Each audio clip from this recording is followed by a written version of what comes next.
Welcome to West Coast Wednesday here on Prospectors Radio with Kathleen Biffle, Rich Cooley, Scott Swiftwater Toney, Indiana Gold Hunter Dennis Dayton, and your host, Tim Grimes. We hope you enjoy the show, and thanks again for listening. All right, everybody, welcome back to another West Coast Wednesday right here on Prospector Radio. I'm your host, Tim Grimes, and joining me tonight, as always, we got the crew here. You know them. First off, we got Miss Kathleen Biffle. What's happening, Kathleen? Good night, gold diggers. Oh, that's just dirty You definitely beat him tonight. Right? Hey, sorry I had to do it. We were having a pregame show, and it was actually kind of funny. We were all laughing a lot. Uh-huh. Good way to start today's show. Oh, gosh, yeah. With that, you have to roll with that. So cheated. He's still... Well, you know, what's that? That what? Oh, you cut out. It's kind of... Anyway, it's Wednesday, yay. It's hump day. I'm not going to have my news tonight.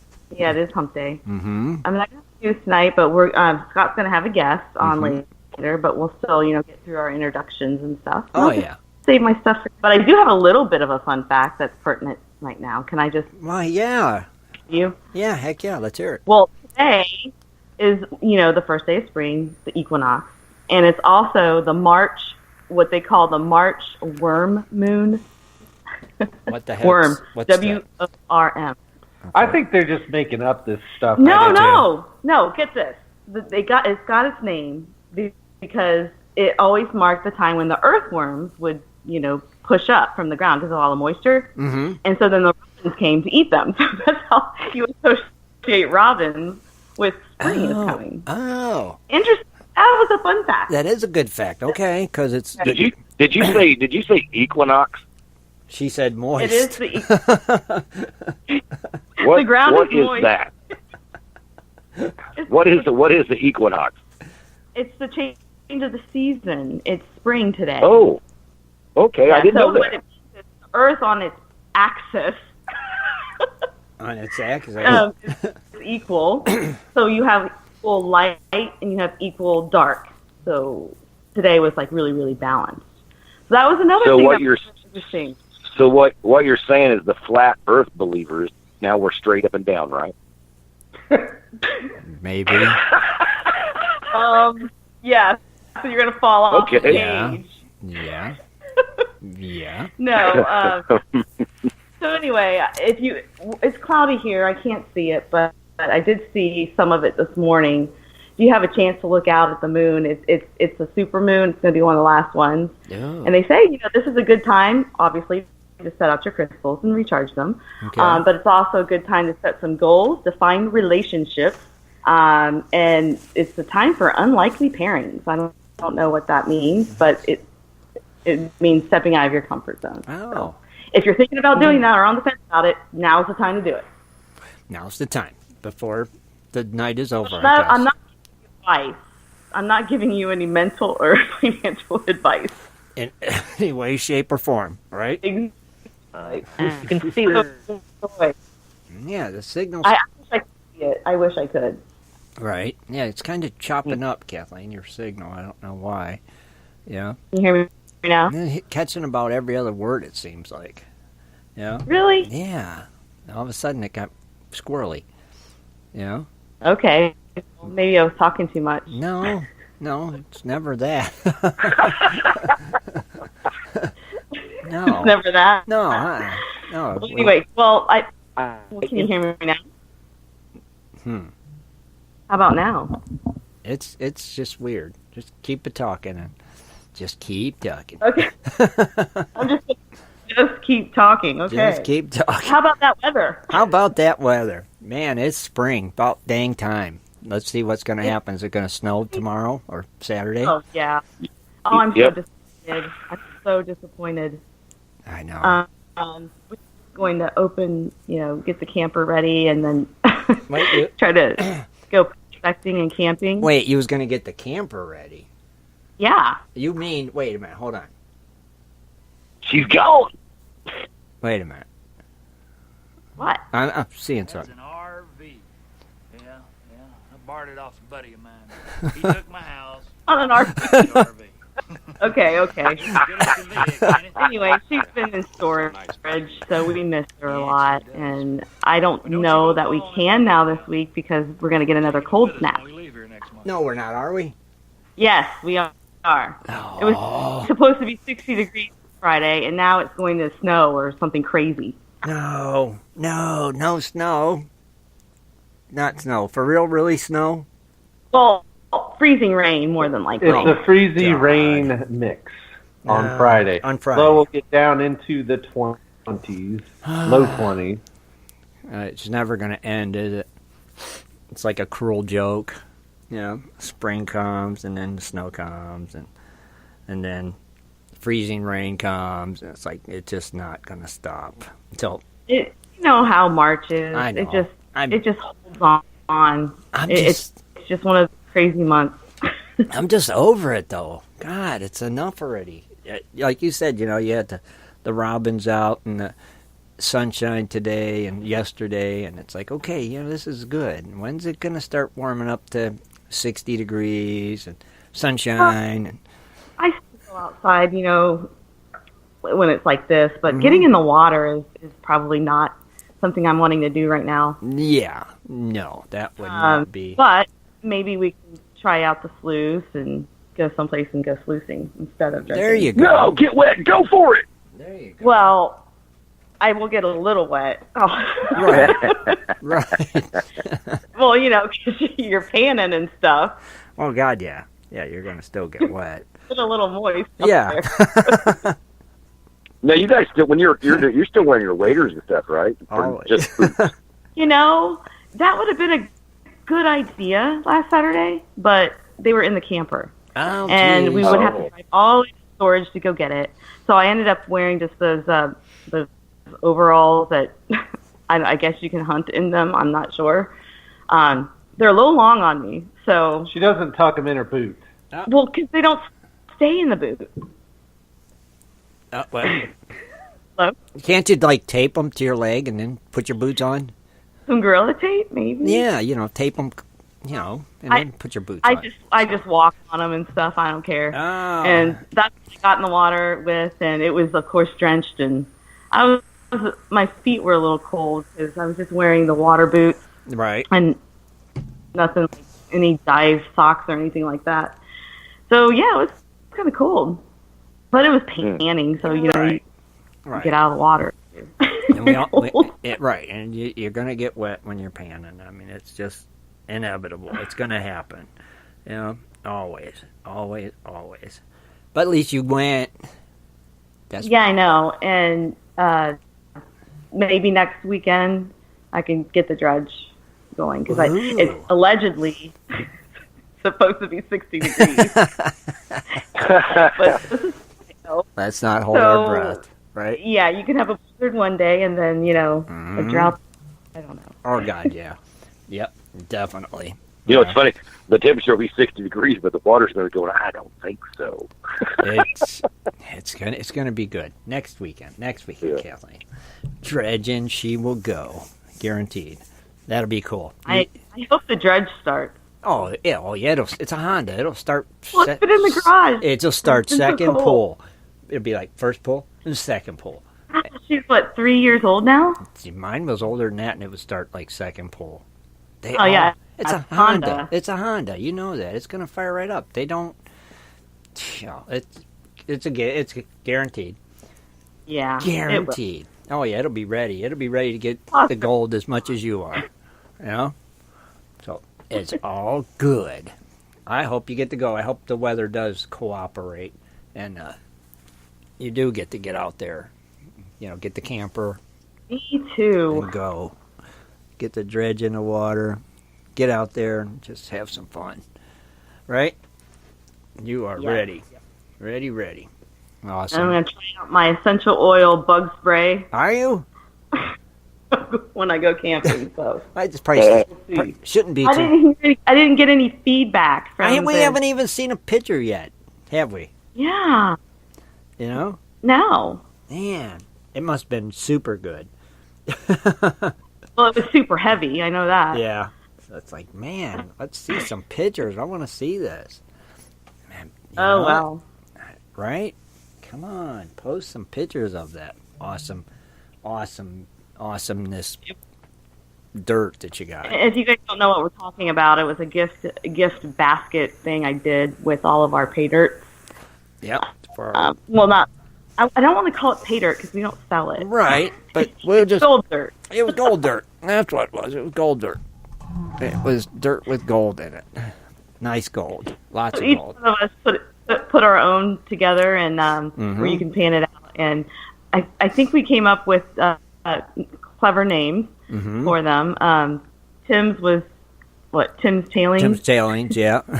Dennis was Dennis's Diggings. And Scott was Swifty Stash. Stash. Yeah. That's what it was. And Cooley was Cooley's Cash, and then we had the Buffalo Horde. So there. Yeah. Hey, did you guys do in a red bandana? You said. Yes, I did. I threw a red bandana in there. I didn't put any OxyClean though. No. You know, it would have been funny because if you would have mentioned that, I probably would have. I could have sent like a red bandana or a black one in with you. You could have worn one out Goldfields and then put the dirty one in there. So that people. Yeah. you know what I don't know. This is what it's supposed to look like. Yeah, but we still haven't seen one picture of somebody dressing up like Swiftwater in the contest. I know, right? He shaved his beard, so now what? No, they could do the unshaved or the shaved. No. Yeah, I was gonna say it's all you gotta do is have a beard. They don't even have to have right. Just dress up like him. It can be anybody. Be a kid, grandma. You could be a chick and dress up like you could dress T-shirt. Right, that still win. Right, dress a little. If you own a monkey, dress it up like Swiftwater and take a picture of it and put it on there. That's what I want to see. I mean, come on, somebody do it because nobody's done it yet. If you do it, you might be the only one that enters and you'll win. See, so it's that simple. Exactly. We're not going anywhere really big this weekend. Maybe we'll focus some energy on that. There you go, Kathleen. Dress up like Swiftwater. You might win. I mean, you guys, it's a gram of gold. Yeah, that's some nice. I'm going to go to the Goodwill and look for some overalls. That's what I'm going for. I have the red bandana. I have the white T-shirt. I don't have the hat. You going to do that, Chad? I don't know yet. He doesn't know. I need the dang hat. Kathleen, if you go to get overalls, you know what size overalls I wear? Extra large. Size 54. What is it? 54s. I said the size of my overalls are 54. That means nothing to me. I don't know your guy's sizes. He would probably. Let's say it's extremely big. It's huge. 54 inches tall. It would be huge, Kathleen. 54s and overalls would be huge. Yeah. Oh, is it like the girls? No, it should be the size of your jeans, your waist size. Like 36s. Is what it should be. You could fit like 3 of Scott's. Oh, he could. Yeah, he could. He could. He could smuggle puppies in them because they're that big. Well, thrift store. My pictures will be slim, so we'll see. So that's what I mean. We gotta get some bibs and a hat. That's all I need, and then I'm in the game. I can do it. If you guys don't know, watch those old videos. Yeah, just watch some Swiftwater videos. That's all. You'll see. So I guess right. Hey, I've shared it on my Facebook and stuff like that. I told my friend, hey, I seen it. You got to sign up for the page and then come in. Yeah, it's easy. Just watch one of Swiftwater's videos. If you don't know Scott, go to his page, check it out, dress up like him, enter the contest, and you could win. It's that simple. It's nothing to it. And like Kathleen said, go to the thrift store. Yeah, just so everybody knows, in my videos is what I look like, and that's what I wear. Yeah. He just looks taller in the videos. He looks taller in the videos. Oh, you guys. You had to throw that in. Oh, yeah. What's a fact? When you were wearing that hat all the time, I think it just made you look taller. I don't know. I think it's all about the backdrop. Yeah, I think he's standing next to these little rocks, and they look like boulders, and he looks like a giant. Oh, you guys are bad. That's just terrible. That has some 4-inch platform boots on is all. Trick photography. That's my intro. How did we get on Scott's height? I don't know. It always winds up there somehow. So what's the oil? What's the oil tonight? Let's see. Black pepper and frankincense. The oil tonight. What definitely frankincense. That's a must. But then sandalwood because it just smells so good. Springy, like springtime. Actually, well, no, not really. It's like a woodsy, sweet smell. It smells amazing, but it's supposed to stimulate a region in your brain. I think it's the limbic region, and pineal gland, which is like controls your emotions and your emotional center. So it's supposed to help you like relax. I don't know how else to say it. It makes you giggle. Is it working? Yeah, it definitely makes you giggle. Yeah, it's working. It's working. So see, if you could be as happy as Kathleen is tonight with using that sandalwood and frankincense, all you gotta do is click this link right here in the chat room, and it'll hook you up. And it'll take you to where you can get those fine essential oils. It's right there in the chat room. I know Shad's working on putting it. There it is, right there. And you could get those essential oils, and you could be as happy and chipper as Kathleen is every night of the week. Hey, check it out. Oh, yeah, just every night. Every night. I mean, when you're doing sandalwood and frankincense, who wouldn't be happy? I mean, it's I think that'll contest. Yeah, see, it's very stimulating is what it is. Very cool. That is awesome, Kathleen. Well, we're going to miss the news tonight, that's for sure, but at least you did that cool little fun fact in the beginning. That's pretty awesome. So yeah, so enjoy the worm moon. The worm moon. Well, thank you very much, Kathleen, and thank you for being here as always. And I hope to hear from you here in a little bit. So, all right. Also joining us, we got the other half of the Biffles. We got Shad Biffle. What's going on, Shad? Not a whole lot. Not a whole lot. Kathleen's a tough act to follow. You know that, right? So. Yep, some nights she is, that's for sure. You need to get you some sandalwood and frankincense. Well, I tried to get away, and she still tracked me down and put it on. You're not as chipper as she is, though, see? Must work different on guys. Is that what it is? Does it? No comment. I don't know. It makes. Well, I know it works on them because I did that experiment, remember? Right, it does not work. It does. That's right. You did that secret experiment, and it worked. So, ladies, I have an essential oil out there that makes your husband do chores and stuff. Now there you go. Watch, they'll start all clicking that link. Serious. The link is still in the chat room, too. I'm about to delete it now. All right. So how's Shad tonight? I'm pretty good. I'm actually a little excited. It's tomorrow, pending no postal service delays, that I'll get all the data from my hard drive that crashed back. All right. All of our pictures and everything. Pictures, video footage, files, a lot of stuff for the show. Nice. Some stuff to rebuild, other stuff I just made do for the time being, hoping to God it would come and work out. And they got 100% of it. So right, and it's supposed to arrive tomorrow. Tomorrow. Way to go. Mm-hmm. That was stressful. So what do they do? Take your data and put it on like a chip and send it to you, or? No, what had to happen, because it's the spinning hard drive, right? Mm-hmm. So heads on it, and think of like a record player, the needles that read the records. Right. That's similar to how drives work, right, except there's multiple of them. Mm-hmm. Well, the heads all went bad in there, so I had to track down a donor part, mm-hmm, which pretty much had to find almost the exact same one made at the same time. Mm-hmm. The they were quoting me was like $300, I'm like, heck no. So I argued for a few days with them. Finally, they relented and let me find my own. So I found one on eBay all the way in Germany. Wow. $60, got it, sent it to them, and,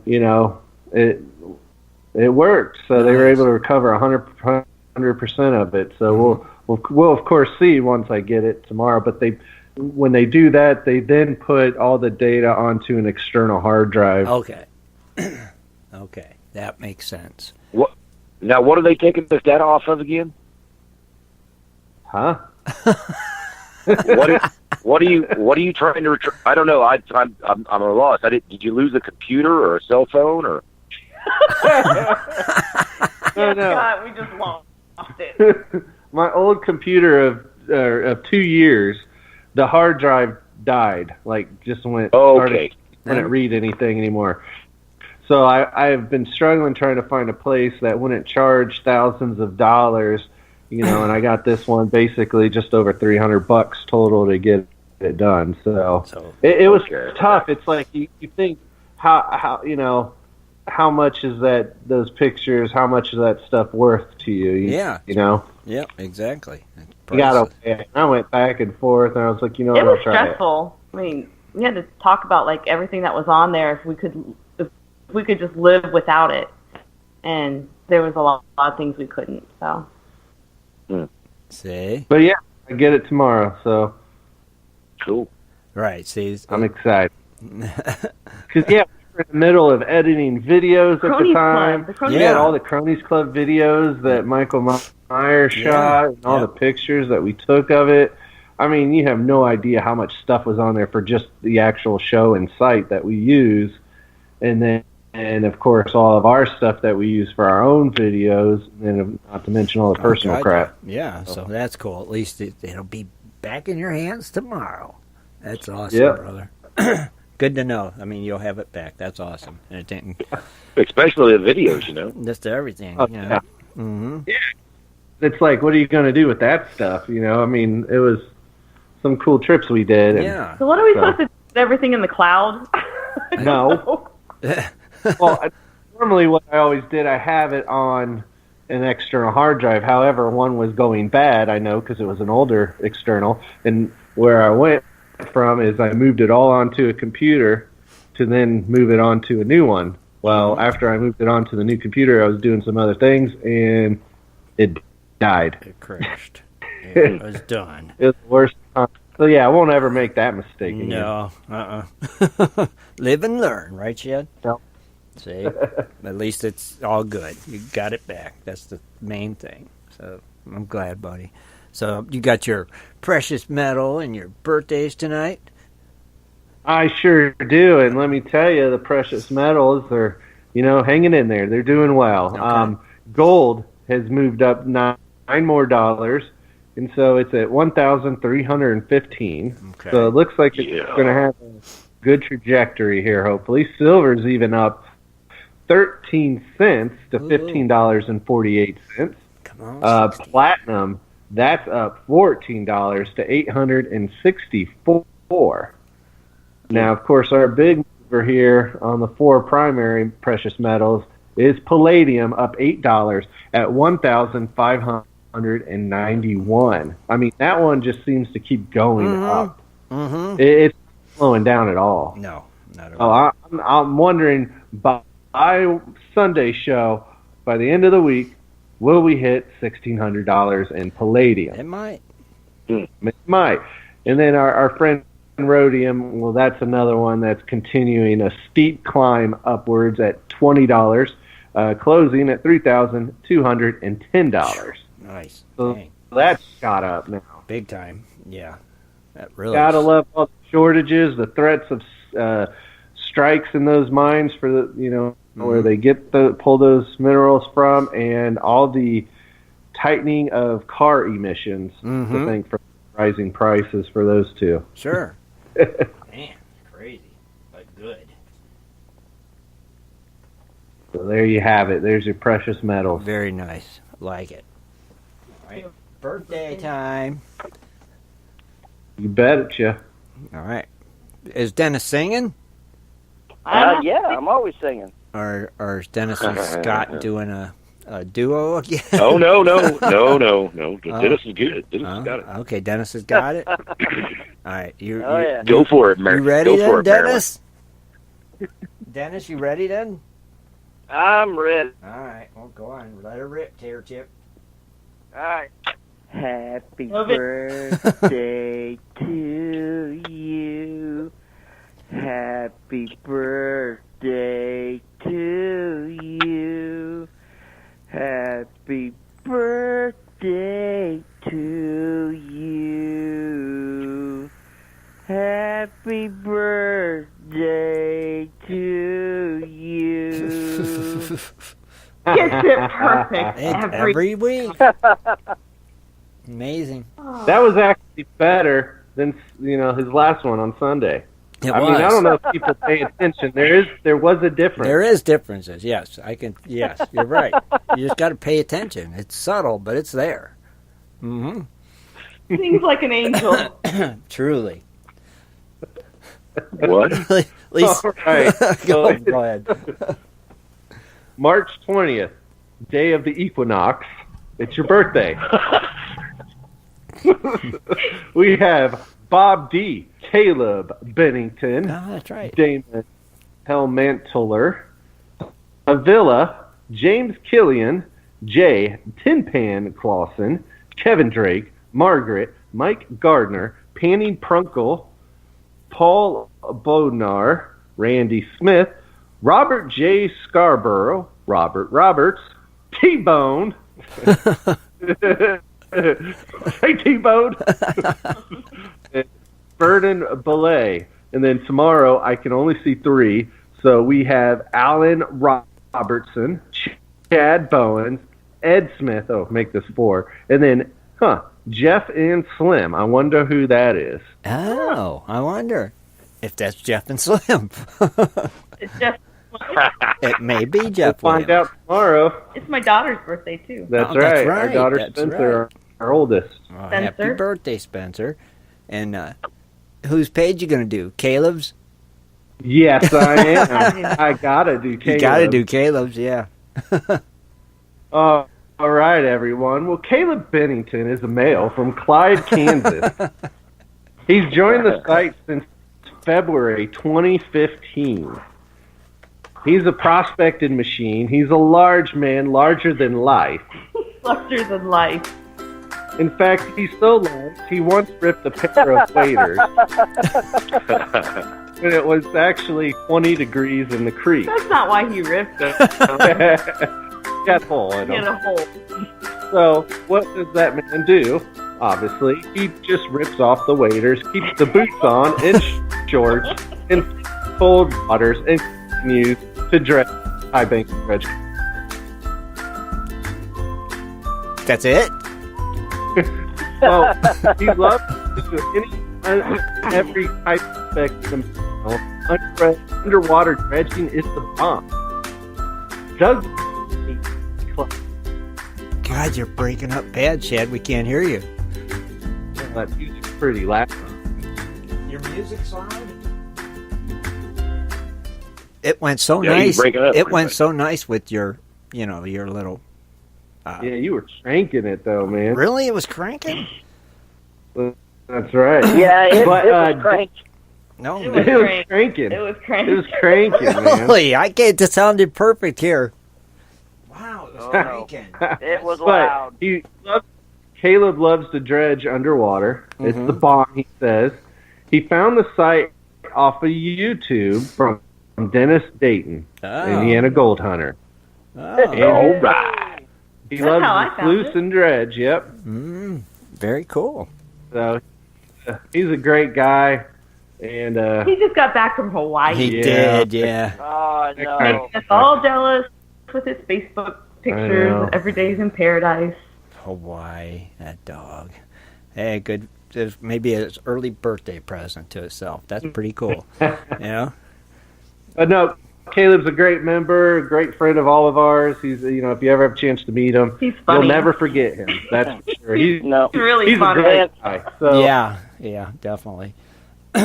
Happy birthday. And I feel for him. I feel for him too, because before they even came home, I guess his daughter's dog had passed away, so he didn't get to say goodbye to the dog. Yeah, sad. Terrible. Yeah. Definitely. Happy birthday, everybody! Happy birthday, Caleb. That's cool. Happy birthday, Happy everybody. birthday. Happy day. Happy All day. right, Shad. Thank you, brother. Great job as always, and thanks for being here. Okay. You got All right. it. All right. Also joining us, we got Mr. West Coast, Mr. I Have a Guest tonight, Mr. Dress Up Like Me, Mr. Scott Swiftwater. Toney, what's happening, Scott? Hey, we're having a good time this week. It's another West Coast Wednesday, which I'm always excited to be on. And just to pass out the message, you guys out there, there is a gram of gold up for grabs. All you got to do is have enough cojones to dress up like me. Yeah. And you don't have to, we were talking about it earlier, you don't have to have a beard.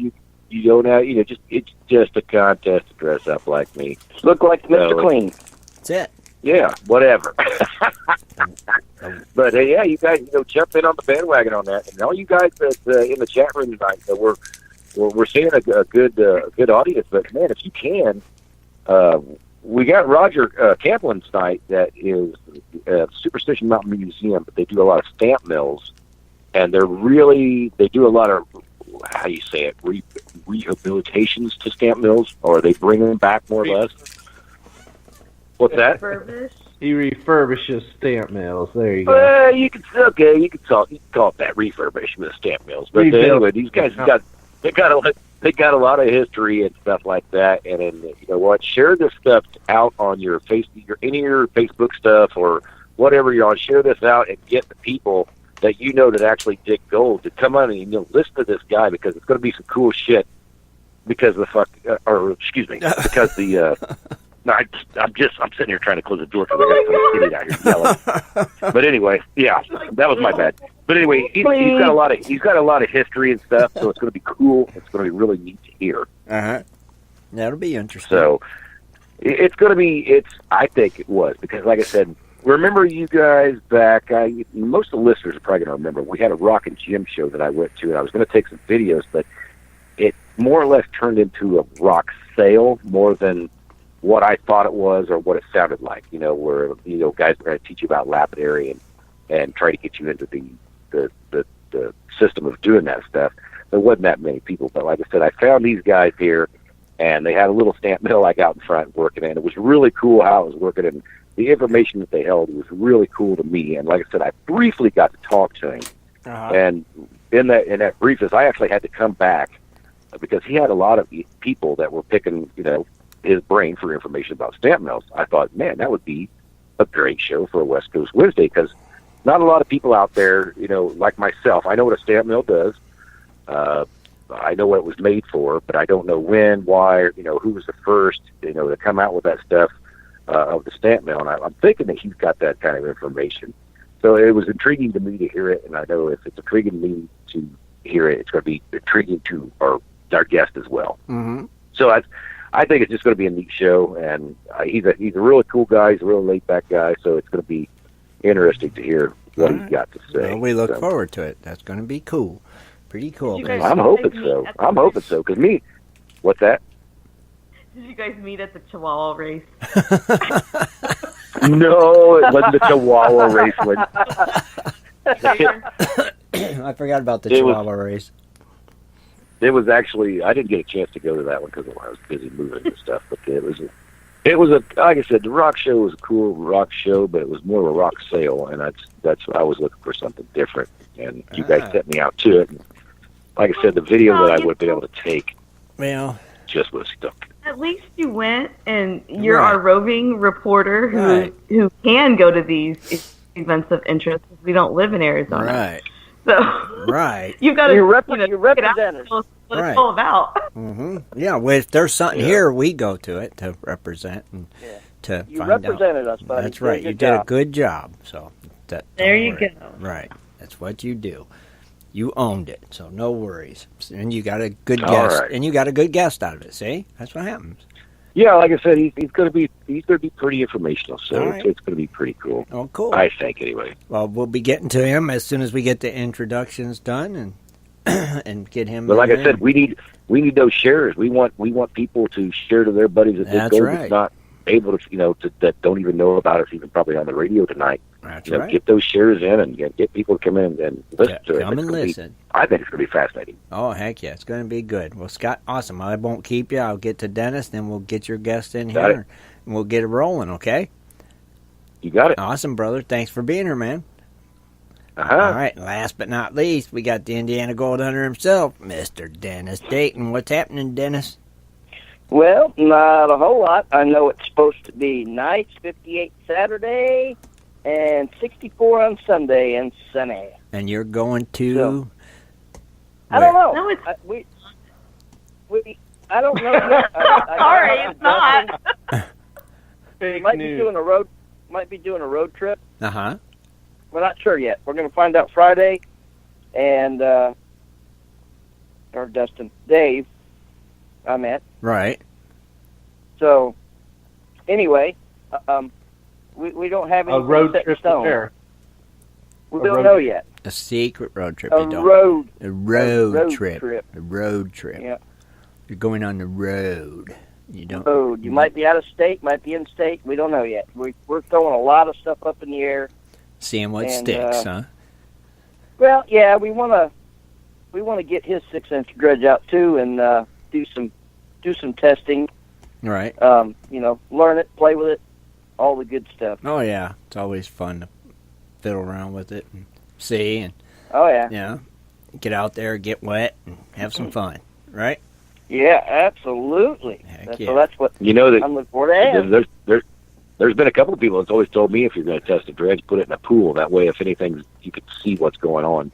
But I'm not putting that in a pool. I'm putting it in a creek. we're not in Arizona. Are We you don't crazy? we don't have pools in the wintertime here. we got we got to But get. go ahead. But what? Oh, I was going to let you finish. But anyway, who else? Oh, yes, and I can't wait. Finally, we're going with instead on this crazy phone. Mhm. It's not anything we have. We called the AT&T high-speed internet, but they can't come out till the 28th. I was like, Get her done, man. Get Yeah. that. And no more phone. I know. When I'm singing Happy Birthday, I like to perform while I sing. Oh, we know. You know, and, we know. So thanks for the warning. So we're gonna get it on. Well, see, where everybody. I just don't announce when I do it because I know Shad's got that camera ready. Well, we're gonna make So, it so where everybody can see it one of these days. We want to share it with the world. One of these days, we're just gonna.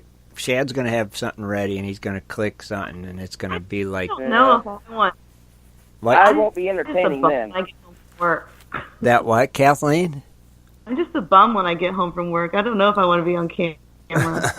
Well, I don't know if we want to see Dennis doing his little fancy dances for us. No, Dennis won't be doing that. Not when we get it uploaded for everybody. When you see it, you go, my eyes. But I think we should share that with everybody. I just do. I think yeah, so, I think they all need to see it. Yeah. So yeah, get that Well- internet and get up and going, and I won't have to wonder, what am I calling Dennis on, the computer or the phone? So, Yeah. so, well, I tell you what, while I'm pretty much asking how you're going to be doing here in a second, Uh-huh. I know you're going to be getting a link ready for me that you can post in the chat room. Uh-huh. Just to let everybody know that if you haven't tuned in before, Tim from Prospectors Radio on his patron site, on our patron site, I should say, Correct. Thank you. got an awesome giveaway for March. And you need to come check it out. He's going to be posting a link in the chat room. Uh-huh. Click on it and check it out. It's all Uh-huh. about become part of our patron family. It's computer. One of the things that, a couple of things that Tim's going to be giving away is something he won. It's a decam Dang it. Sorry. recorder. What? Computer crashed. I knew it would. Well, I got to. And I tell you what, guys, this thing here, because I've got the GoPro Hero 3 Black Thank you, Edition, Shad. and I was going to upgrade to the newest GoPro, and you talk about expensive, and that's when Brown, he said, no, don't do that. He said, I've got something, you've got to check it out. He's about 2.5 hours away. He drove down, and he was showing me all the features on it, and the quality, hands down, is a lot better than the GoPro. And, it's got the waterproof kit. It's got all kinds of accessories with it.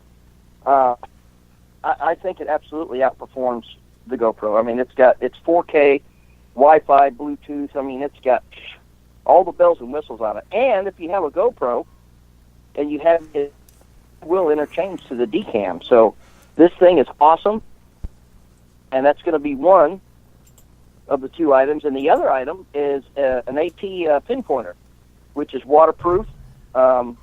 It's got the 360, whatever you call it. Not only does it detect from the very tip of the pinpointer, but around the sides too. So that's really a cool item to have. It's the new one that come out. Mm-hmm. And so all you have to do is become a patron, become part of the family, be a premium patron.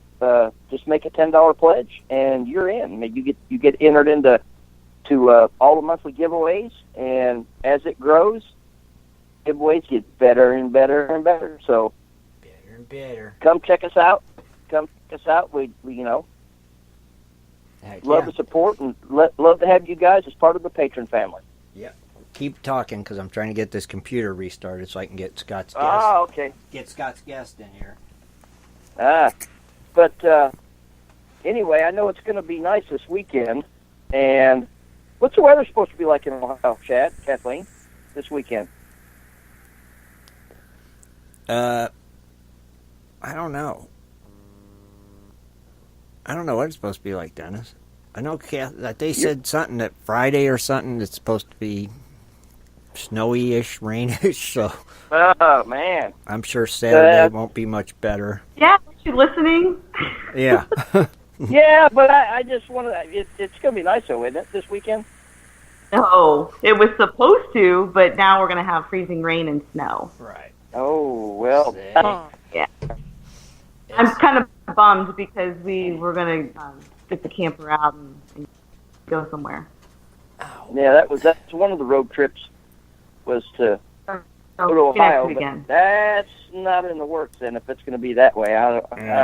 You need to stay in Indiana where it's warmer and sunny. I figured you'd be wanting to wash your car, Tim. I bet you have back withdrawals. I am, and I can't with crappy weekends. Yeah. So how's the surgery update? How's Still it going? waiting. What's it looking like now? No updates yet. Still waiting. Get it on the schedule. It's like Get it approved and all that good stuff? Still waiting on that jazz. Man, that's a long wait, isn't it? Yeah. Now they said they sent me a paper in the mail. I got to sign it and fax it back to them. They need that. I'm like, really? And I haven't gotten this paper yet. And I'm like, it's annoying. Yeah. Like, people are killing me. Just keep answering them phones, buddy. Yeah. It's making me... don't get me started. Because it's making me nuts. It's not. Yeah. It's not me. No. Oh, yeah. No, and no. I'm almost... I got to find out what it's... Because one of the other trips that we talked about, too, road trips, is South Carolina. We got to see what the weather is Carolina for the weekend. Man. We got many options. Many. I just crossed Ohio. I crossed Ohio off the list. It is officially off the list. Off the list. Off the list. Yep. Well, I see. I also, not to change the subject, but I see that our winner of the maple syrup got their syrup already. Already? Yeah. Yeah, I saw that yummy post. That's what I seen. Yummy. I was like, yeah. Can I take it? What's that? That's yummy? Sure. Yeah. That is yummy goodness. See? So Yummy. Big thank you to David Brown. Very cool. Yeah. Oh, I can't wait to get mine. I get mine this weekend. Woo-hoo. Ooh, man. I can't wait. Oh, me either. Yeah. I got and he, you know what? And he went to go get another couple of 5-gallon buckets full, and he filled up another. I think he said 35 or 40 gallons of it. Oh wow. Jeez. So man, mercy. I got a gallon of it coming to me. So a gallon. I'm happy. You're gonna eat a gallon of syrup? Good Lord. Yeah. Have you seen my figure? It took me 51 years to get this figure. I ain't about to lose it. I know. You don't need no gallon of maple syrup. Wasn't you just in the hospital, you banana head? You don't need a gallon of maple syrup. Jesus God. I can't help it. I love I know. Well, try to refrain. But you know that syrup will last forever. I mean, I can put it up, store it, and 10 years later, if I want real maple syrup, I'll have it. Oh, that's cool. You can put it on some ice cream and some, pancakes and some waffles and some chicken French waffles. toast. Yeah, you can just put it on everything. It's just good. It's just good on everything. I've never heard of syrup going bad. No, me neither. Put it on actually, put it on my finger. Oh yeah, you could just whatever you want to do with it. You could just pour it all over you and just roll around. And, yeah. Oh yeah. Oh yeah. It's all good. Yeah, I like it. All right. Well, Dennis, thank you, brother, for being here, man. We appreciate it. Hey, I love it. So what I'm going to do now, we're going to take a quick break from Amber, and when we come back, we'll be back with Scott's guest. What's your guest name, Scott? I can't recall. I'm sorry.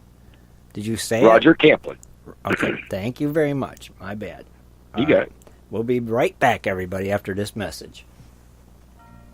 Do you like to mine for gold? Enjoy prospecting a nice crack in the bedrock? Enjoy getting outdoors to camp, fish, hunt, and hike on your public lands? You plan your trip, load the gear, grab the dog, put the family in the truck, and drive off to a locked gate. A sign says you cannot enter or access your own public lands. Mining claims and public land owned by we the people are being designated as off limits by our own government every single day. Are you concerned about the direction our government is going? Are you tired of seeing no access, no entry signs on your lands? We are, and we are fighting back. We are AMRA, America Mining Rights Association, the fastest growing small mining advocacy association in America. AMRA is a 501c3 not-for-profit formed by miners, hunters, off-roaders, retired military men, and women to stop the insanity. AMRA was formed to educate, unite, and help the small miners and public land users on their rights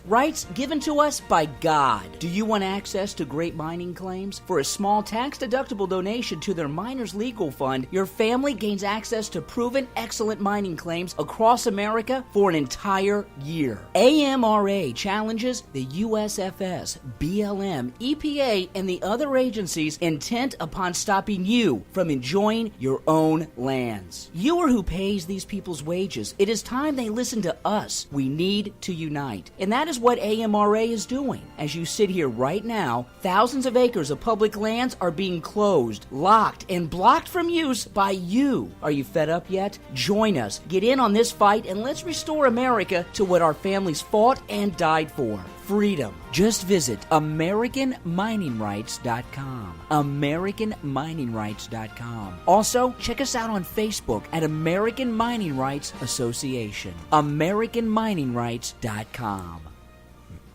All right, everybody, we're back. All right, Scott, you have your guest call in for you if you want. Are you sending? Okay, hang on. I got to do some technical stuff here. Uh-oh. It's a technical. No, I think I got it figured out. You think so? Did Scott say technical He stuff? did say crap. technical. It's Tech Time with Swiftwater. It's a new segment. Phone nice to you again. Tech Time with Swiftwater.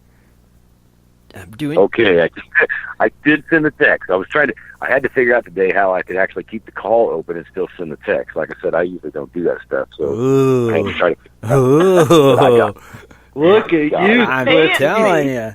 Dude, I am. Hey, man, sometimes you got to have the electronic fingers.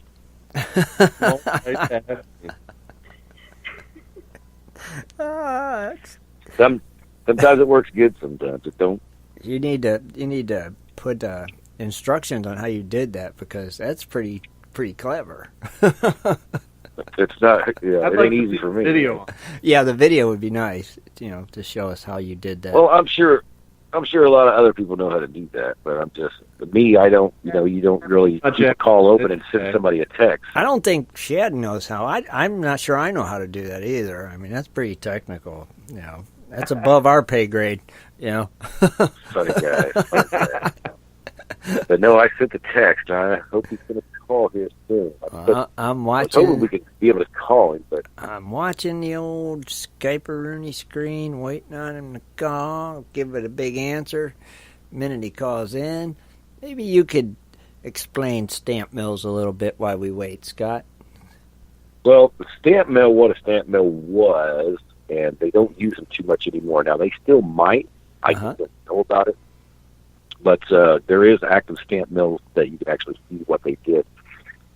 But back in the day, when the guys actually built stuff out of steel and metal and made things work, these things were a series, I want to say 6, 8, and it went up from there. But they would be crushing ore out of a mountain that they would bring out. And what these things do is just pulverize it. It would go down. See, I don't know if it's a belt or not, because I think it would get smashed. But it went down to a series of more or less big hammers. Right.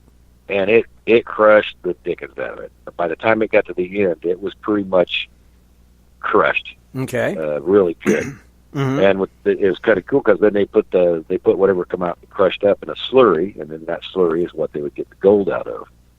Okay. And like I said, stamp mills are pretty much for hard rock miners. And I've never really got to actually step into and got into a hard rock mine myself and actually watch the operations of it. But like I said, the history and stuff that he knows, it would be really cool to find out. I like to pick his brain, because like I said, I know what they do and I know what they were made for. Right. But the history, the history behind them, where they come from, which I would think that the history probably California, back in the day, that might have been where it started up. Right. When they were maybe Colorado. I'm just, Scott, is that different from a rock crusher? I don't know. Well, like the rock crushers that we got nowadays, like the jaw crushers, where they just got 2 jaws that smash. These actually had a series of long hammers that went up and down. That would actually. These went up and down is all they did, right? Just a series of them. Oh, yeah. Hang on. Okay, I thought you were doing something because your signal got crappy. Well, yeah, we can't hear you. I said, hang on a second. He said he didn't. Yeah. He's doing that technical stuff again, everybody. So yeah, there you go. Please be patient. Like Scott does. Yeah, hang on. Everybody, watch how Swifty multitasks. Yes. I am. Oh, or man. Should say. You know what? Go back. I got to go and find the column again. I've got it. Oh, mercy. Man, I'll tell you, it's a technical. It's a, yeah. It's rough. There's no sense in talking because we can't hear you. Just go ahead and focus on your text. What do you mean you can't hear me? Well, now we can. Well, we couldn't. Okay, hang on just a second. You have the phone away because you're looking at it, and we can't hear you. Right, I got you. See, that's another part of that technical stuff.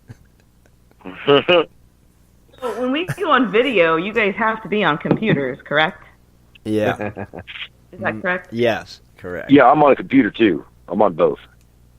Oh my goodness. He's multitasking, Kathleen. He's multitasking. Yeah, like I said, tonight. I got the chat room on. I got Facebook open. Oh, I got trying to text him, keep your guys calm. Oh, man. Man. This is actually painful. It is. Drop the mic. They don't call me Swiftwater for a reason. We heard that. So interesting. So should we? But yeah, like I said, I don't know where the stamp mill actually originated, but I would think it'd have to be Colorado or California. Right. If you think about where the hard rock mines are. Right. Yeah, I mean, I would think something like that. I wonder, is there still any in existence being used at... Oh, that's probably your callers. There we go. All right. Hello, is this Roger? Yes, Roger. Hey, how are you tonight? I'm good, thank you. All right, we want to thank you for joining us, and I'm going to turn you over to Scott, and he's got some stuff to talk to you about, okay? Fair enough, fair enough. All right, go ahead, Scott. Hey, Roger. One time, I want to thank you for calling in tonight, man, and being a part of the show, and I really appreciate it. I mean, like I said, when we were talking at the Rock and Jim show, I really didn't get a big chance to pick your brain as much as I wanted to. But, hey, tonight on the show, it's going to be interesting because I think we're going to be able to, a lot of people out there, like I was telling you, we don't know about stamp mills and where they've come from and where they've been and stuff like that, the origins. So it's going to be really cool to hear some of the history that you know on them and stuff like that. But we were just talking, like, you know what? Where did this? Do you know where the stamp mill originated from or where it come from? Well, from what I have read, and I try to be somewhat of a student on it because a lot of people ask the same questions you're asking. Mm-hmm. The first stamp mills they really kind of know of were in Egypt, the Egyptians. Oh, wow. The Egyptians had a lot of gold. Mm-hmm. Now, how did they get that gold? And they crushed ore. Now, the story is, or the assumption is, I guess, that they had their slaves hoist up a heavy like a tree, and then release the rope and let it come down and crush the ore. They have even found mercury in some of the tombs in Egypt. So they were using amalgamation, the assumption is. Later on, stamp mills were used to crush grain as well as paper or wood for paper pulp. They were used by the Germans to make gunpowder, to crush down charcoal, saltpeter, etc. The finer the grain, the better the quality of the gunpowder. And the first stamp mills were really fairly crude. They were made out of wood. However, many of them are said to have had a metal plate on the bottom. But of course, that didn't give you the weight that an all-metal stamp mill would give you. They transferred from Europe into Great Britain. The Welsh used them in their tin mills to crush down the ore there. And a lot of those miners ended up coming over to the U.S. and working in the U.S., the good old Cousin Jacks, the Cornish miners. They brought it over. Some of the first gold in America was in Georgia, on the East Coast, in Virginia, North Carolina. In fact, there's working stamp mills in North Carolina as well as in Georgia, in a couple museums out there. So it just gradually came over to this country, ended up out on the West Coast. California Gold Rush, of course, drew a lot of people and the technology along with it. Some of the first stamp mills, the all-metal stamp mills, the stamps only weighed maybe 350, 400 pounds. Stamp mills later on got up to, like our stamp mill out at Superstition Mountain Museum that we run. In fact, we're running it tomorrow. I heard you guys talking about road trips. Get in the car and head this way. 1 o'clock tomorrow, we're running our stamp mill. We've got a 20 stamp mill that came out of the mountains in New Mexico. We've only been able to restore 5 of the 20 stamps. So we got that one bank working, works very well. We've got a jaw crusher. We crush down big pieces of quartz big as your head into pieces as big as your fist. We haul it up an incline in a skip car, dump it into a feeder behind the stamp mill, start running the mill, and crush it down, and it ends up in this sand consistency. Now, interestingly enough, our mill used cyanide to leach the gold out of the ore, and that was the state-of-the-art of technology at the turn of the century. Our mill is 1914, probably one of the last stamp mills built.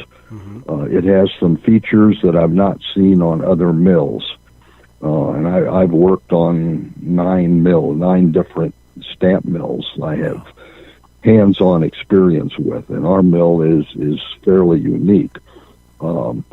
Our mill was used up in Bland, New Mexico, like I say, 1914. But according to history, the ore ran out about 1900, and the place turned into a ghost town. Well, why did they build a mill way up in the mountains? Hauling stuff up there. The closest railhead was Santa Fe or Albuquerque, over 100 miles away. Way up in the mountains, haul all that stuff by ox cart or wagon. And the answer is that they used our mill. We found in some old mining journals where they added a couple ball mills to our mill to get the ore even finer, so the cyanide would react even better. The finer the grain, the easier the cyanide has to react with the metal to draw it out. And I think that they thought that by using the stamp mill in conjunction with the ball mill, that they could make a profit. Now they made money. They made over $1 million with that mill, but the costs exceeded the production. And it closed out. We ran 18 months. They tried to reopen it again in the 30s. It ran for about 3 or 4 months and never ran again. Okay. There's stamp mills all over the West here. Like I say, there's one in Georgia. There's one in North Carolina. But we've got a number of them out here in Arizona and California that are operating stamp mills. Like I say, Superstition Mountain Museum. We have ours. Cave Creek Museum up in north of Phoenix has a 10 stamp from the Golden Reef mine. We are trying to get the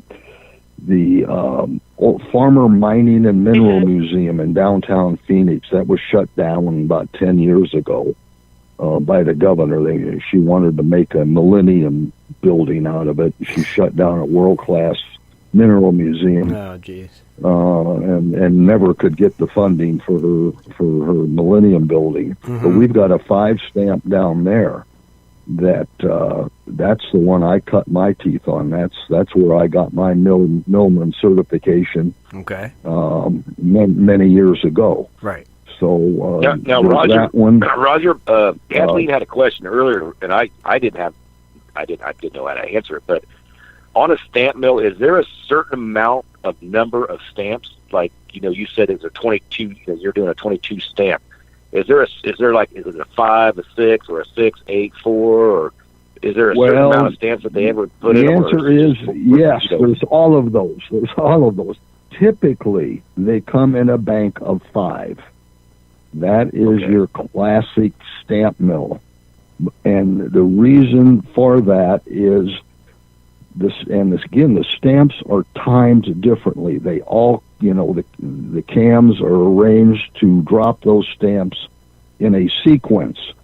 Number 1 goes first, and you always number them from the bull wheel. The bull wheel is the big wheel with the belt on that turns the shaft with the cams on that lift and drop the stamps. And so it's 1, 5, 2, 4, 3. So what you're doing is you're moving that ore to the center. You're always moving that ore to the center. That's the sequence of those stamps. That's the philosophy. It's as good as anything. I think, I think it works for the most part. Now our mill and many other mills. Move the ore through the stamps? Ahead. Was it on a belt? Yeah. Now, in our mill, like I say, it had it's a 20 stamp, so it had 4 banks of 5, and each one of those banks had a bull wheel. And they had what they called a jack shaft that ran behind the mill, that then they would, a belt for each one of those bull wheels would be taken off of that jack shaft. And can you imagine the horsepower they needed? They had a big steam engine there. And to run that, because it not only ran 20 stamps, it also ran a big crusher that was up above there. So there was a lot of horsepower needed to run these mills. Mm-hmm. I'll tell you what. You know what? It's really funny because this is probably not a question you usually get. But was the steel to the hammers, was the steel different than just regular iron, or was it just iron? Oh no, it was much different. Example: our mill, the stamps and the tappets and everything came out of Alice Chalmers in West Alice, Wisconsin.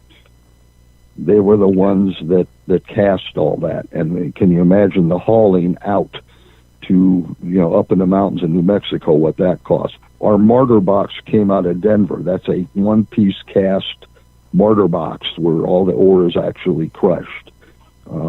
So this was all really good steel. We have cut some of the shafts to shorten them and to modify some of these mills. And I tell you, the steel, now this is 100-plus-year-old steel, and I swear it is as good as anything you can get today. And back then they did not have all of the technical equipment to do all the assessment. Now they do talk in some of the old manuals, they do talk about, broken shafts and broken cams, and many cams, even some of ours that we have tips broken off of them. But these things, our stamps out at Superstition Mountain Museum weigh between 950 and 1,000 pounds apiece, we've calculated. Wow. And these cams are lifting and dropping these stamps. We've got ours set at about 50 RPM, so almost twice a second that stamp is being lifted and released and dropping, lifted, released, dropping. Bam, bam, bam, bam, bam, bam, bam. And there's 5 of them. Is your stamp mill still run off of steam, or is it run off of motor? We run ours off of a little 2-cylinder Wisconsin engine. Believe it or not. That little engine has enough. You need about 1.5 horsepower per stamp. Okay? Mm-hmm. So you need about 8 horsepower or so to run 5 stamps. Now, you lose a little bit. We run it through a jack shaft and all, but we've got a big jack shaft pulley. We've got a big bull wheel. And you get all that inertia going. And once you get it going, you don't need, a ton of horsepower once it's running. But if I had $1 for every person that told me, Roger, that little 2-cylinder will never run that stamp mill, I could buy the whole crew dinner and have enough left over for a nice tip for the waiter. Nice. But we knew, and it's a little thresher engine. Mm-hmm. Those old little 2-cylinder Wisconsins are just bulletproof virtually. We've rebuilt ours substantially, but it just runs like a clock. It's a great little engine. We would love to run it off of steam, but that's just a whole different category.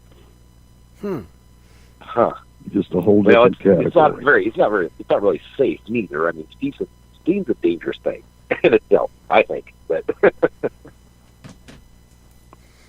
yeah, steam was used on our mill, and then in the 30s they brought in electricity, and the story is they switched it over to electric motors. Really? An interesting story. The only reason we have our mill is it was way up in the mountains. You had to want to go to Bland to get it to it. It wasn't on the way to anything else. And it was in a corrugated metal building. It was kind of hidden from view. If you didn't know it was there, you couldn't see it. Now, the ball mills disappeared during World War II. They were probably scavenged for the metal, but they didn't touch the stamp mill. They didn't. It's pristine. In fact, this last year we spent a couple $100 on wood preservatives, spraying everything down, Right. just to keep it as good as it is, because like I say, it's over 100 years old. It's a priceless artifact. You can get new timbers. We have reconstructed some mills. In fact, we're working on one up in Jerome, Arizona. The Gold King Museum up there has a 5 stamp, and we've had to purchase all new timbers for that mill. So if you're up in that area and you want to see a mill under construction, that's a good place to catch a glimpse of it, because they had all the metal, but they didn't have any of the wood. All the wood had deteriorated. Right. Now, Roger, 2 questions. Now, how many of these have you restored, and how long does it usually take you to restore one? How many have I restored? I have worked on restoration of 1, 2, 3, 4, 5, 6, 7 mills. Wow, very nice. 7 mills. And about how long for each one? About how long does it take you to get one done? Well, it depends how deep your pockets are. Okay. Unfortunately, most of these are through museums. Right. You don't see a guy that says, "Hey, come help me restore a stamp mill in my backyard." Sure. Now, there are a few of those people, but those are very few. Right. Most of these are museums, and museums do not have deep pockets. In fact, most of them are just barely getting along, ours included. One of the reasons I like Superstition Mountain Museum is that their philosophy is they don't have debt. Right. Gotcha. They pay as they go, which is real comfortable, because that way you don't have to worry about anybody coming in and taking over or anything. But it takes, if you had all the materials laid out in front of you, with our crew, what we call the Phoenix crew. Now, I'm one of the Phoenix crew, but a guy named Charlie Cannell he's the guy he's my mentor. He's the guy that trained me. Okay. And he has a crew of guys between our museum, Cave Creek Museum, Mojave Desert Museum over in Gulf, California. He can assemble a crew of however many people he needs, and we could put a mill up in a month. Wow. Okay. Now, if we had everything going, if you had new lumber and that, what you got to do is you got to take a lot of measurements, drill a lot of holes, run a lot of threaded rod and washers and big nuts and tighten everything down and erect it. But yeah, you can put these things up. Doesn't take that long if you've got all the pieces there and you've got the right people to do it. Right. Exactly. So, but typically, I would say it takes a year. Okay. With a typical museum, because you got to go piece by piece, and hopefully you've got all the pieces and they're not broke. We do a lot of horse trading, but that's even getting harder to do. Right.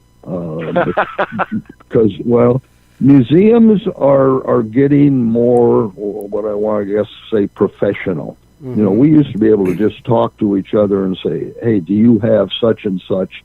If yes, what do you want for it? What do you need?" And you did some horse trading, and everybody came out pretty good. Right. Well, now all these museums have acquisition, lists. Have to have everything listed, and they just can't pick up and shift it around. There's got to be all sorts of shenanigans going on. I say shenanigans, and that's not the right word, but you're hearing some of my old manish stuff come out. Oh no, that's fine. You know, it was a better day when we could do horse trading without, you know, much interference. Right. But I do understand their need to identify all this stuff and all the acquisition paperwork and everything else. Right. In order to maintain their tax-free or position and everything else. Oh yeah. But it just gets in the way of guys like me doing business. That's all. Sure. Okay. Well, Roger, do you have anything in the future works? Is anybody contact you? Like, are you gonna? Is there any kind of stamp mills that need rebuilt? Or we're over at Mojave Desert Museum over in Gulf, California, over on old Route 66, about 30 miles west of Needles. We've got a 2 stamp over there and a 10 stamp that we operate on a regular basis. And we are trying to get what they call a rotary stamp mill. We found one out in the desert. We're trying to negotiate with the Park Service and BLM, and you know how that goes, to get this so we can restore it and run a rotary stamp mill, which is, just a cam that runs around in a circle, and instead of all the stamps being in line, it is typically a circular stamp mill. Okay. I've never worked on one of those, and I would love to add that to my list. That'd be cool. A rotary stamp mill. Now, with some of the other stuff we've done, though, we've got a rotary crusher out at the Mojave Desert Museum, like a big mortar and pestle. This thing's about 12, 15 feet high, and rotates around and crushes ore. We've restored we've got a jaw crusher out there, which most museums have some kind of jaw crusher, but we've got what they call a Q-kin balance crusher. Most jaw crushers, just one jaw moves against a fixed jaw. In this Q-kin, both jaws move. They built very few of them, and after restoring it, we understand why they only built very few of them. Gotcha. I mean, they are an engineering marvel, but it does work, and we've, like I say, we've restored it, and it crushes ore like a champ. Oh, cool. Well, Roger, so those rotaries? We do get in other things, and those rotary crushers like common? Lord only knows what's next. Yeah. Okay, Scott, say that again. Hey, Roger, was those rotary crushers like common back in the day, or are they just kind of an extraordinary thing that just like one company built for a little bit? Well, just we found one up in Grass Valley, in California there a couple of years back, and since then we've come across about 5 or 6 others. One is actually operates out in Southern California. What they were used for primarily, most of them were smaller units that they could move around to a test site. Someone found a vein, they wanted to test it out, and they would move this rotary out there, crush for a couple of days, and see what they got, see if they needed to build a mill or a haul road or whatever they needed. So yeah, there was we're finding more of them than we thought. I'll put it that way. Like I say, Charlie has come up with about 6 of them now that we know of. We found one at the Buckskin Park in western Arizona, there along the Colorado River. And when we had heard that there was one there, when we found it, the ranger in that park did not know what it was. Oh, wow, that's great. We asked him, he said, "Do you have a rotary stamp mill here?" He said, "No, I don't think so." We're walking around, we found it. Wow. we went and got him and brought him over there and said, "This is what you've got." And so we've helped him develop some material, some educational material along with it. That it goes. Probably our biggest project down the road is up in Silver City, Nevada. right next to Virginia City. Mm-hmm. There's what we call the Donovan Mill. It's two buildings joined. There's no wall between them, and they got a 10 stamp in one side and a 20 stamp in the other. Wow!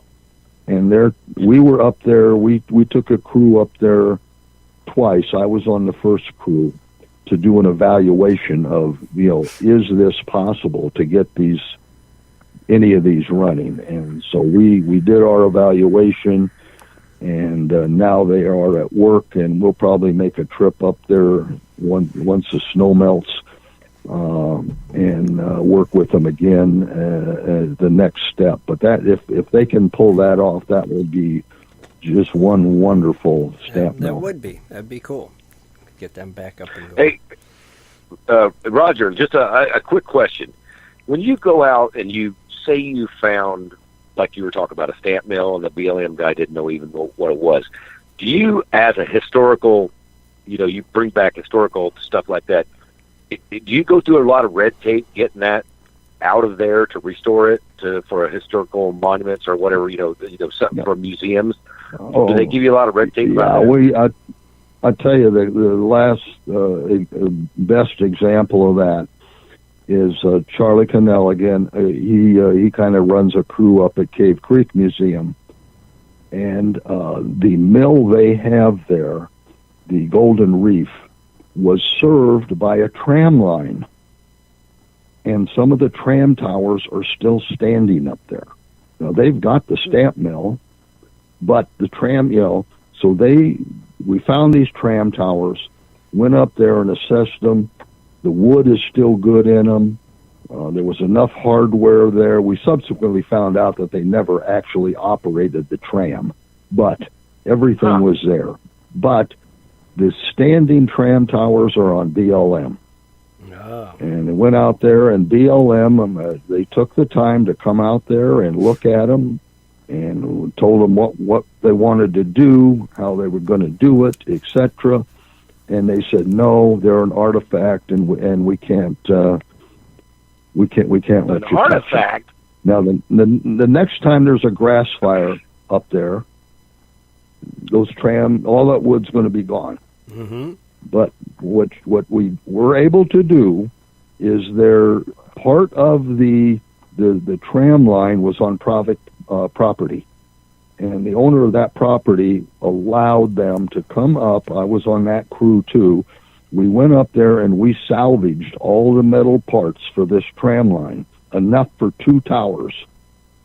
Okay. And Cave Creek came up. In fact, our prospecting club, Arizona Prospectors Association, ponied up some cash for them to buy some of the wood for the timbers for these tram towers. And they have reconstructed two towers, have strung the cable, and have got tram buckets, and they're going to be able to move a tram bucket back and forth about 100 feet, just like it used to go. But the original tram towers are still standing up there on the hillside. And like I say, the next wildfire that comes through there, they will be crispy critters.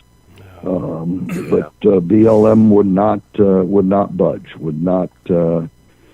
Of course, right. It's a shame. Yeah. Not every BLM group is the same. I don't want to all paint them with the same brush, but most of these people are not trained to know what they're dealing with. Right. They're more bureaucrats than they are geologists or historians or anything else. It's a shame, but it's life in the big city. You're right. True. Wow. It gets frustrating. It really does. Oh, I bet. And the older I get, the less accommodating I am for stuff like that. But like I say, I don't want to appear like too much of a grouchy old man, but I still am a grouchy old man. That's all right. We understand. Well, I'll tell you what, Roger. It's been great having you come on the show. Like I said, the stuff that I could learn, that I learned from you tonight, it's fascinating. And I hope all the listeners out there as well as the guys that are on the show. Hey, we get to learn stuff from you because you actually know what's going on with those stamp mills, and they're kind of a lost art. And there's not a lot of people that use it, but man, it is. You get out there It's our history. It's our legacy, and I would really invite you at your earliest opportunity to come out. Now, last year we ran our stamp mill over 50 times, and I don't know how long we're going to be able to do that. So far, it's holding up well. And the guys are holding up well. That's a lot of work for our crew as well. But check out these different museums that have these sites. Like I say, we run ours all year long, every second Saturday. Right now, they have what they call the lecture series on every Thursday, so we run ours right before the lecture. Tomorrow, we're going to be running our mill at 1 o'clock. The lecture's at 2. And Cave Creek runs theirs on the second Saturday of the month as well. Check out these other museums. If you haven't, I know Scott saw our little mini mill down there, and that was one of the first things I restored when I went out to Superstition, because we run that for school groups to show them how it's stamped, because you can walk right up to it and see how it works. But until you see a stamp mill, until you hear it, until you feel it rumbling through your feet, you haven't got the full appreciation of it.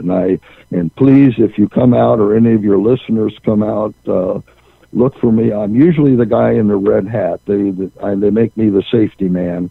All right. And please introduce yourself, and I'll give you the cook's tour. All right, cool. Well, we appreciate it, Now, Roger. Yeah, Roger, is there like a website somebody can go to if they wanted to get your schedule and like the other stamp mills? Well, yeah, you can go to Superstition Mountain Museum. If you just punch that in, you will get it. And if you go on YouTube, you'll get some videos as well. Okay. We got a guy that's going to come out with his drone and video from his drone, and that should be good. I would also tell you to go on the internet. It's Stamp Mill Man. That's all one word. .blogspot blogspot.com/back. That's Charlie Cannell's blog, and give yourself a couple hours when you go on there, because it's going to take you some time to get through all the information Charlie has on stamp mills and crushers and everything else in between. Okay. And in some of those pictures, if you see a guy in there, an old bearded guy with suspenders, that'll probably be me. All right. Pretty cool, Roger. Well, thank you, brother. We appreciate you coming on, and maybe we'll have you on again sometime, and you could share a little more info with us. As you can tell, I have no problem talking about stamp mills. No, we appreciate it. We enjoyed it very much, and thank you again for joining us. I thank you a lot. Yes, definitely, Roger. And we hope to see you at a stamp mill sometime. I hope to see you guys, too. Right. Thank you again. You're welcome. You have a great night. Thanks, Roger. I will do my best. Take care, buddy. Thank you. All right. Bye, Roger. Bye now. All right. Pretty cool, Scott. That was pretty interesting. Way to go. No, like I said, the guy he has the information, and I was like, man, I want to sit there and keep talking to him, but yeah, I know. You know, you got you got like a lot of people. Yep, time to wrap it up. But great show, man. We'll have to have him on again, Scott. Yeah. Yeah. I mean, the history he's got is just, yeah, I'd like to hear more. Are any of them close to you, Scott? Them that he was talking about? Actually, the one in Cave Creek, I think is what he said. Mm-hmm. Right? It was Cave Creek, not Queen Creek, right? I think so. I think it was Cave Creek. You're gonna have to go check that out, Scott. Yeah. Well, yeah, Cave Creek's not too far away from me for the museum. Where he is in AJ, I actually have to go past him to get to my claims out in Apache Junction.